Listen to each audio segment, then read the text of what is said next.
Welcome back to my community on Afrocentric Television channel 15.8.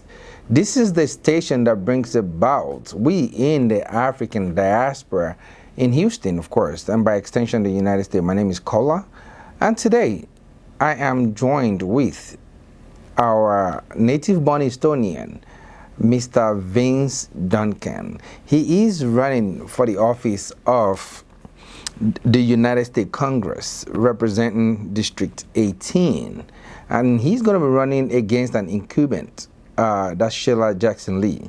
So today, let's hear from him. By the way, he's not a Republican, nor is he a Democrat. He's an independent. So I like the courage and everything that he's bringing, the energy that he's bringing to, and the ideas that he's bringing to the table. So I had the opportunity to have a one-on-one with him back when we the inaugural flight for Ethiopian Airlines, and now he's here with us at the studio to talk about his vision for District 18. Welcome to the store, Mr. Vincent. Thank you. Welcome to the show. Thank you so much. I appreciate being here. So glad to be here. We all have different paths in life, and our paths take us to where we need to be, so we can get to where we're going to go. We're glad to have met you. So happy to have met you. Likewise. So you, Mr. Vincent, you're the owner of the Pulpit People. Yes. Can you tell us a little bit about the Pulpit People? I'm a carpenter by trade. So, like Jesus Christ, huh? Just like Jesus Christ. So I'm a carpenter by trade, and what I do is I build furniture for churches. So I build podiums, I build lectern stands, I build communion tables. Anything to do with church furniture, I make it. In addition to that, I build houses, I remodel kitchens, make trim, I make baseboards and crown moldings and all kind of things that will make a house really, really beautiful. So I'm really creative with my hands, and I can see things and I can make it happen. So even you can see an empty room and imagine, visualize how to beautify it, how to make it. So that should help in this race, I believe, because I mean you see an emptiness and then you can fill it with beauty. This is exactly what it is. As a carpenter, you're going to be in a position where people will give you an idea of what they think they want. Mm-hmm. Then you'll take their vision and you can draw a blueprint and take that blueprint and make it happen. You know the materials about it, the things that you need, and you can make it happen. So politically, this is where we are too. We're in a district that's in the richest country in the world, the United States. All right, and here in the United States, Texas is probably the richest state of all of the Amen states. To that. And then after that, you come to Houston, and Houston is one of the richest cities. It's the energy capital of the world. Of the planet, right? Now, in District 18, man, we're living in poverty. And there's something wrong with that picture when the people in our district are ignored and left behind. And so this is what I want to do. I am challenging the status quo. That's a huge leap. Yeah, I mean, I just didn't believe in it. I just said to myself, man, if a person, politically wanted to join the Democrats, right? If a person politically wanted to be the part of Republican, more or less they work for that company. So the DNC and the RNC, they two private companies. In some kind of way, two private companies have bought every seat in the United States. Every senator, every judge, every state rep, every city councilman, they all report to the DNC or the RNC first. And then so, they have their own policy. They have all of those things in place that you have to comply with. Yeah, and it have nothing to do with America at this point. And so when I looked at it, I said, man, I want to fight for what I want to fight for. I got a list of things that I can go and talk to my neighbors about and say, what do you all think about these things? And just talking to them is how we make laws. And so this is what I got off into. Right now, we're hearing about the primaries and all these people in it, and candidates are dropping out, right? And I'm listening to the presidential candidates, like Kamala Harris and Corey. Yeah, all of those. Castro. Yeah. Even as early as this past week, Buttigieg just dropped out of the presidential race. Him and the other billionaire guy last name started with ST. But I was just listening to them, and I was thinking to myself, how could you quit on something you believe? I mean, for him to get into it, and why would you quit on what you believe? And so this is what it is. And so as a person and politician, and I came up with a platform, I was thinking I would never quit on what I would believe. And in my case, thousands and thousands and thousands of people support me. And so I would be quitting on them. And so when I'm listening to them, I say, man, they wasn't committed. You know, it was just a job. It was a act. Like a typical one, a job that you can get, and then if you don't like it here, you fly to the other. You can just submit your resume elsewhere. But if you believe in a course, you can definitely, you're going to follow through with it. And that's exactly what you're doing. And this is what I'm doing. So I'm following through on what I believe. We have a whole list of things that we need in our district, and we need access to the president. We need access to the Secretary of Education. We need access to the Secretary of Commerce. We need access to the Department of Health and Human Services. Now, all of these levels in my district we're lacking. You know, we're lacking in commerce. We're lacking in access to get loans for our businesses. Really? So we can finance things, man. Let's talk about these cities under your district, under this District 18. What zip codes, or can you, off the top of your head, what zip code can you remember that is within District 18? Well, I have a map if you like to see it. Yeah, please. Okay. So here we have a map of the district. All of the dark gray is in District 18. So you're talking about the 770. 8090 77073, a part of 77373, a part of 77032, 77050, 77016, 078, 028, 013, 026, 020, 029, 008, 004, 021, 021 here, 02 also. So you're part of downtown, 77091, 77088, 77037, 77086, 092 also, 1067. Wow, this is like so the biggest in Houston area, so isn't it? The District 18 runs as far north as Intercontinental Airport. It runs far west as Cypress. It runs far west as Spring. All right. Then it comes all the way back into all of North Houston. So communities like Acres Homes, that's part of way out there. Yes, it runs. It's huge.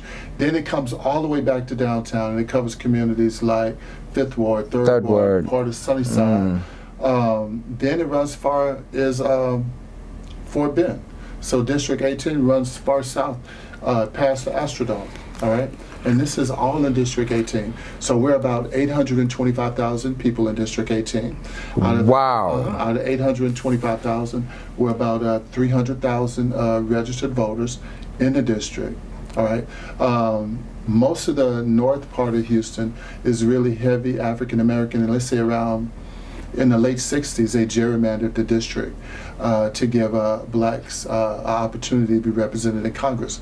And so after, and this was under Lyndon Johnson. So after Johnson gerrymandered the district, he pretty much concentrated in black areas, all right? Primarily black areas to ensure that somebody black will have opportunity to go to Congress. So he concentrated in Acres Home, Fifth Ward, Senecawood, Settegas, Sunnyside, all of Third the areas Ward. where the blacks were, and then especially during that time, downtown. You know, downtown is changing now, where people are moving into downtown. But you know, of course, it used to be swamp and stuff like that. Us, right?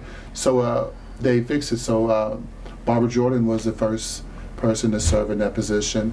Mickey Leland was the second. Craig Washington was the third. All African Americans now were represented by Mrs. Sheila Jackson Lee. And so I want to jump in there and I want to take it the next step higher. Hey, I'm with you all the way, right? So, but the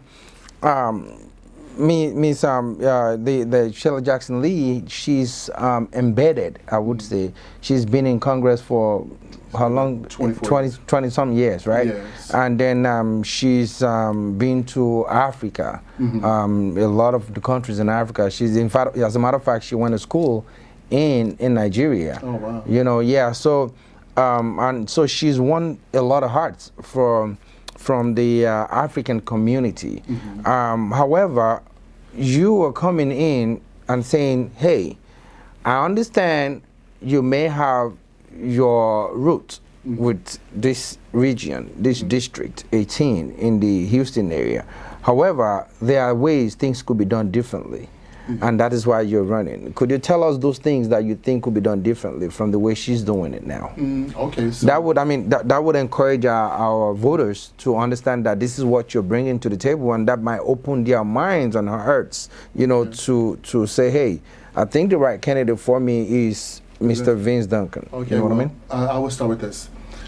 In life, everybody has a time. Nobody has forever. That's right. And so Sheila was good for her time. I honor her for her time, but her time is up. So Sheila's failing in health to start with.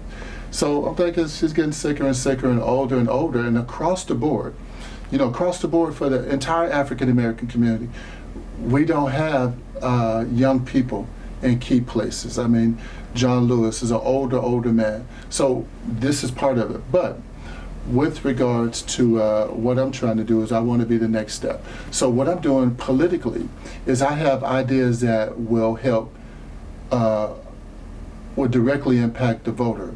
You know, things that you could say, okay, I could see that. So one of them, if you don't mind, is I created something called free and clear property ownership reform. All right. So free and clear property ownership reform. Reform, right. Please. So as it stands right now, Mr. Kohler, if you buy a house in Texas, you're never going to own it. It's never going to be yours. Isn't that the whole of the United States? Pretty much. There are a few states that don't have it like that, say California and Oregon. But in Texas, you're not going to own your house.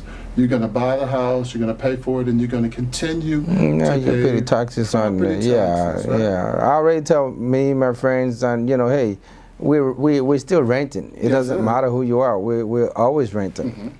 So that's something I come up with. So what I'm saying in there, Mr. Kohler, is if you buy the house, pay into the system for 15 years. After the 15 years, you own your house, period. That's enough time for you to pay for everybody else's children to go to school. The police department, fire department, HCC, all the infrastructure. That's enough time. Doesn't there have to be continuity? No. Is it based off of taxes? I believe with taxes they pay, they you know, remodel the roads and do a lot of things in that, you know, within the neighborhood where you pay your taxes. Their community development and stuff. Are those allocations from the government, from the city or the states, or the federal government, or are those paid for by the taxpayers? Okay, so we have, in America, we have literally 1,000 taxes we're paying. We're probably the most overtaxed people that exist. I can imagine. So let's just start with that. We're overtaxed. However, let's just get back to what I was talking about with the Harris County Reform. This is a history of Texas. We're a republic. All right, so people could file a charter to create a county, and this would happen. So in the 1880s, some guys named the Allen brothers, they founded Harris County in a bayou.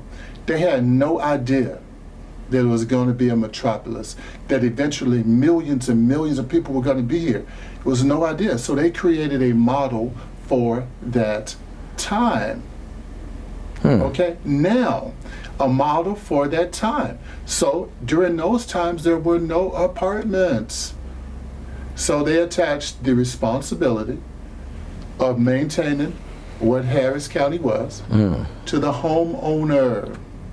Well, things have changed. So it's not a little small village.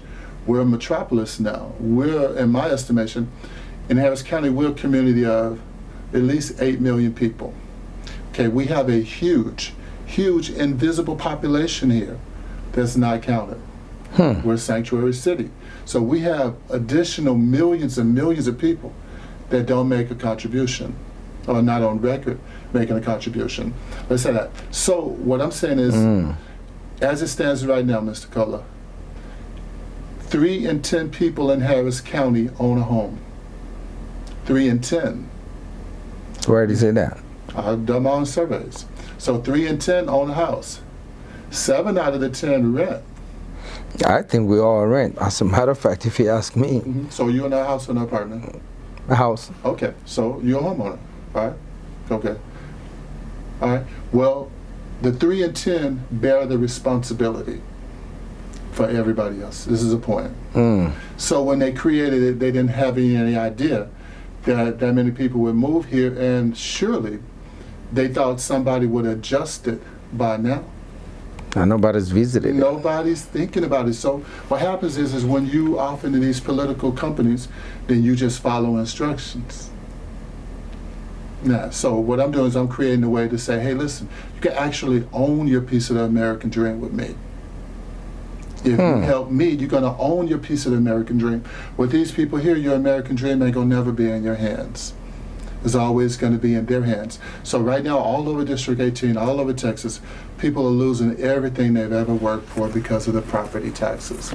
Right? They're foreclosing on people daily, taking everything they ever worked for. So this is just one of the things that I would do. And in fact, I'm working on it now. So whether I can win the office or not, it still doesn't change the fact that we need a new set of laws to go by. And so that's just one of the things that I'm working on. And like you rightly said, though, this tax issue, I remember when the construction of the Beltway, we pay toll, right? And then, yeah, I see it on here, so I have to bring it up. We pay toll to tell us after certain number of years it should have been paid off, and then we should be relieved, and then it should be free for everybody. Exactly. But we still, in fact, we're paying more now. It started off with 25 cents, but now it's $1.75 just to apply the toll road. So again, they work for their party. This is what I'm saying to you and to the voter. They're not working for you. They are the system now. Every candidate you vote for, they're not going to ever talk about things that I'm talking about where you in charge of your own destiny. So when I came up with the toll road relief, it was the same logic. In '83, they created the Harris County Toll Road Authority. They gave them a then unheard of $950 million, which was $50 million short of $1 billion. That was unheard of then, to build a road with our money. So they take a road that we pay for and still build it bill with you our for money it. and tell us after we pay for it, You're still going to get billed for it to use it. there you go, we're supposed to be free by now. But ain't nobody fighting for you. Yeah, because you probably don't know what's in the concession. Ain't nobody bringing it up because they can't. They can't. What I'm doing right here is free American democracy. And you want to start locally here in District 18. What I'm saying is from Congress, you affect everything. So all the funding that comes from every highway goes to the Department of Transportation in Washington, D.C., comes from the Department of Transportation in Washington, D.C., to Austin, and then from Austin to the counties. So you affect everything. So everybody in Houston right now collecting a check, they're going to have FICA. All their money is going to go to Washington, and then it's going to be redistributed to every state, and then the state is going to be redistributed to the counties, and the counties are going to redistribute it to the cities. And the communities take advantage So, and of. Congress, I can say, hey, look, man, we need to change the toll platform. It's ridiculous, but I can bring it up, but they can't. They got to talk about, the same things. Health, education. Right. They can't come up with no the little details that we need in the district. That's what I'm saying, and not in the district, all over, but it just kind of gives. Yeah, let's just start with the district. Yeah. So and I learned also that you also were part of the people that fought for the Houston Hero Ordinance. Yes. Yeah. Can you shed a little light on that? What you said. Because not everybody understand what it entails. Because I remember when Target wanted to make the restroom. Goodness, I'm like, I'm afraid for my child's life. A pedophile can just walk in there when my child is using it, because she may forget to lock the door if she was pressed, and then they walk in there with them, and anything can happen. So let me kind of rephrase it for you. I fought against the ordinance. Against the ordinance, I didn't want to see it happen, and so. There were very, very few black politicians who did that. I was one of only a handful running around telling everybody you couldn't do it. So the way they sold it to us in the black community, said, this is civil rights, this is civil rights. Well, they don't have to explain anything. So if they say civil rights, we take it personal. We say, oh, that affects us. What are they trying to do now to push us backwards? And they don't explain anything. And when I found out that it wasn't a civil rights thing, this was like a transgender thing, where a set of men can say that they are a woman. They identify us. Right. Just you ain't even got to be it. All you got to do is say it, and you can walk in any bathroom you want to. And I said, who does this? Who comes up with this? I know. Right. And so they do. And so politically, I jumped into that. And so when I got into it, I was one of the only few blacks doing that. Talking about it. And it was some conservative white people said, "Man, you're crazy. We'll help you." So they helped me print thousands and thousands of flyers, and they paid for thousands and thousands of robocalls for me to get the message out there. No, this is not a civil rights issue. Wow. This is like a transgender thing going on, and they're trying to sell it to us as civil rights. This is it has nothing to do with that, and what they want to do is let men walk into women's bathrooms and showers, and I like it. Even President Obama said it was okay, and I was saying, man, he supported it. He supported it. Turner and all those guys, they supported that, and I was dead set against it. So when I would go and talk to people, they would thank me for coming out and let them know and shedding light on it. So yeah, I'm involved in politics. Fantastic. So while we're rounding up, are there things you want to tell your voters? So we will still wait till November to cast the main vote, right? I think that was November 3rd or 5th, something like that, right? So what do you have? What information? How can they follow you? How can they be a part of your candidacy? How can they support your movement? If you don't mind telling our I don't mind, man. I'm so happy to tell everybody I know what to do. Please. Here's the deal. Let me explain to you, if you don't mind. Yeah, please, go ahead. I'd like to explain to you and the audience how America's supposed to work. Please, do we have time? By all means. Okay, so here's how America was established. It was established where the people would always be represented. All right, George Washington was like one of the first people to get into a political party in the United States, and he said it's a bad idea. He said eventually the parties are going to own the country. So, but the law has never changed. So what we had is a system where the party's going to own the country. Right. That's happening now. Yeah. So we had a situation where the Democrats and the Republicans have billions and billions and billions. So they kind of muddied up the water on what the laws are, right? With permission from the state. So, to anybody out there who wants to be a candidate for office, you don't have to be a Democrat or Republican. What you do is you get the people to nominate you. So, what we're hearing about now, Mr. Kohler, is a nomination for the Democrats and Republicans. It has nothing to do with the law. It has everything with them running a private vote on public funds. Is basically what they're doing. So with that said, I'm going to be on the ballot as an independent candidate. My name is going to show up in June when the Secretary of State directs the Director of Elections to make the official list of candidates. So how a person can support me is after March 3rd, like the March 2nd, 3rd vote tomorrow, that's only for Democrats and Republicans. For independent candidates, our process starts after March 3rd. Gotcha. So after March 3rd, what I have to do is get the people to nominate me, right? And here's what it takes for a person to nominate me. They have to be a U.S. citizen and be registered to vote in my district. So what I do is I go through the district and I collect petition signatures. I collect a certain amount of signatures that the state requires, and I turn the application in. The state examines the application, and they say, okay, we'll put your name on the ballot, just like we put their name on the ballot. So our government is still free, for anybody who wants to access it. Now, if you want to support what I'm doing, you can call me. I'm at area code 713-252-2436. I can be reached at vinceforus@gmail.com. And also I have an excellent website at vinceforus.com, vinceforus.com. If you want to support me, go on there and take a look at what I'm doing. If you want to support the Harris County Reform Act, which would be this right here, to where we could change the laws right now.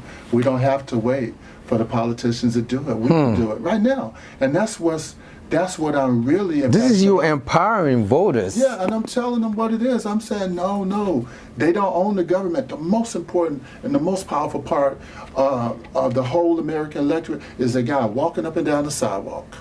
And I walk around and say, man, you registered to vote? You're still in charge of America. 80% of America not voting right now. Because they don't know, they probably don't, they're sick and tired of what's going on right now, or they don't understand that it is their civic duty, their right to vote. All of the above, and they don't have nothing to vote for. I'm going like, hey, check this out. You want to own your home? I'm going to help you. You want to stop paying all these crazy tolls? I'm going to help you. All right? You want a real way to vote? Man, you need to listen to me. I got some cold stuff for them. And so even on this right here, I got the Voting Process Reform Act. Let me tell y'all something. I have some commercials about it. Voting in the United States is the only time you don't get a receipt for what you do. Right? Check this out. You're going to walk in there and vote. And they ain't going to give you nothing. Nothing. You're going to walk out like this with nothing. Probably with a sticker say, I voted. I voted. But right now, if you go anywhere and buy something, they're going to give you a receipt. Bought Coke, registered this, at this time, for this much. But voting, you don't get nothing. Zero. And then they tell us the Russians is doing this. No, man. I say, so the voters, me, we need a way to verify that they're doing the proper thing. So what I did is I created something to call the Voting Process Reform. And in that, Mr. Kohler, they got us voting at gyms and churches and people's apartments and garages, all kind of stuff in the United States. And we're supposed to be leading the world in democracy, but we're not, right? So I'm saying, okay, why don't y'all build a voting center? That way we ain't got to go to all these churches. Put the voting center in the same place you collecting the taxes. Same places you collecting the taxes, doing the death certificates, all the county businesses at all these county outlets or annexes. Put a voting center right there. Now, those are located where the biggest parts of the population are. Everybody go in there and vote. You can't change it on election day. It's going to be in the same place all the time. And when I walk out of there, you got to give me a receipt with all the candidates and propositions I voted for, so I can come back and make sure you properly counted my vote. And the reason I know these things is going through the process. I went through the process. I saw some things about the election, right? And so I wanted to know how they counted it. So I'm saying to myself, how can you tell me who winning and we still voting? Man, the voting don't close till 7. And at 5 o'clock, y'all they're already announcing. Yeah. I said, how y'all doing that, man, if we still voting? And that's when I said, this ain't right. So I go downtown, and there was a man, his name was Stanley, Stan Stannard, that was his name. I think that was his name. And so anyway, he was a person over the voting. And I said, I got a question. When we press cast ballot, does our votes come to these computers? He said, no. I said, right there. I said, don't come here? No. Stays in the machine, the precinct judge does a tally, and they bring it, and then we calculate the information. He said, I assure you it's foolproof. I said, I bet you it is. Right? So, so at any rate, man, so now this is the kind of candidate that, listen, I'm a fighter. I believe in what I believe, you know, and it's just the principle that anybody would take something from me that's mine and make it legal for them to do it is a problem in today's America. So if you want to join what I'm doing, I need your help. I need all the help I can get. If you go online to vinceforus.com, if you want to support the Harris County Reform Act, I have an online petition. Sign the online petition. If you don't have a computer, if you have a phone, call me. If you have 10 people, I drive a petition to anywhere you are in Harris County. How's that? You know, and we can change the laws. We don't have to wait for them. And this is what I learned.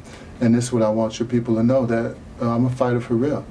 I'm a real lion. You have just blew my mind with all of this, man. So anyway, welcome. This is Kola, your host for the show, my community on Afrocentric Television Channel 15.8.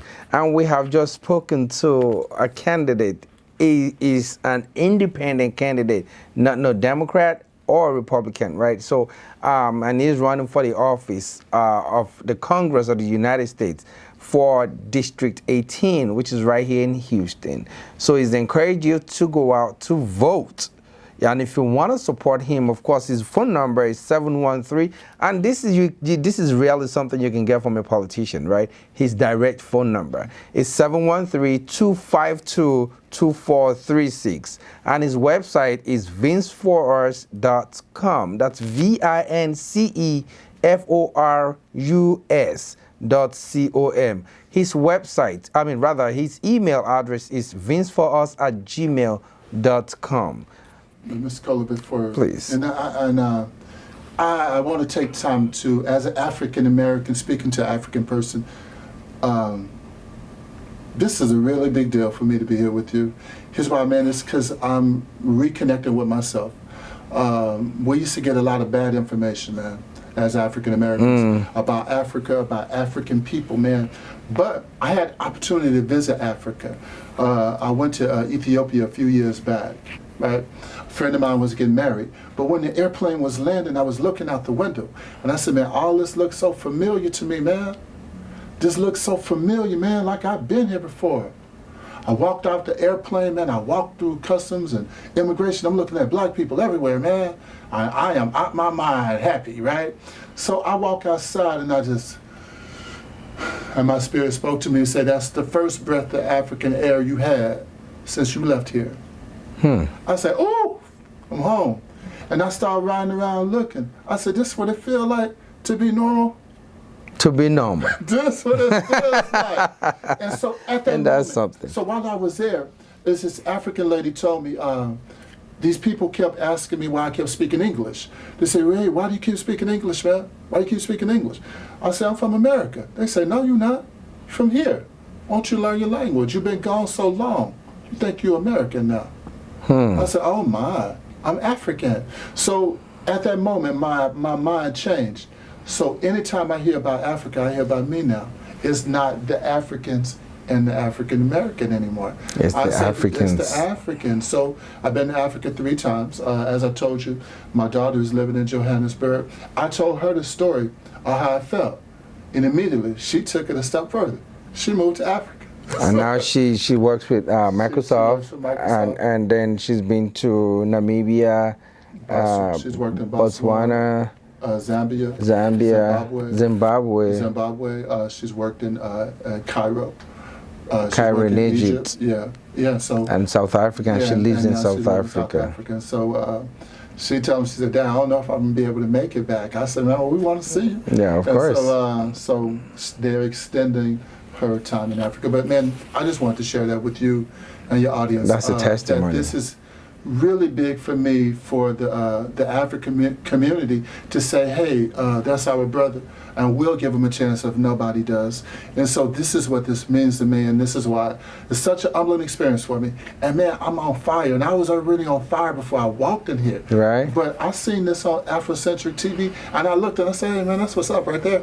And now I'm sitting here talking to you. It's a pleasure. It's all good. It's man. a pleasure. Thank you. Thank you, Lord. Thank you for honoring us at the studio. Yes. So do not touch the dial. We will be right back. Okay. Thank you.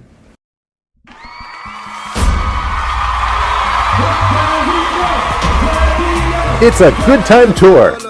Live at the Revention Music Center, 520 Texas Avenue, Houston, Texas. Yes, DeVito will be live in Houston, Sunday the 15th of March, 2020. Come enjoy unlimited entertainment with the multi-award-winning Nigerian-American Afrobeat superstar.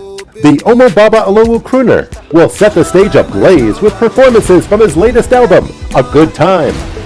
For tickets, visit livenation.com. Sponsorship considerations. Call 832-298-8400.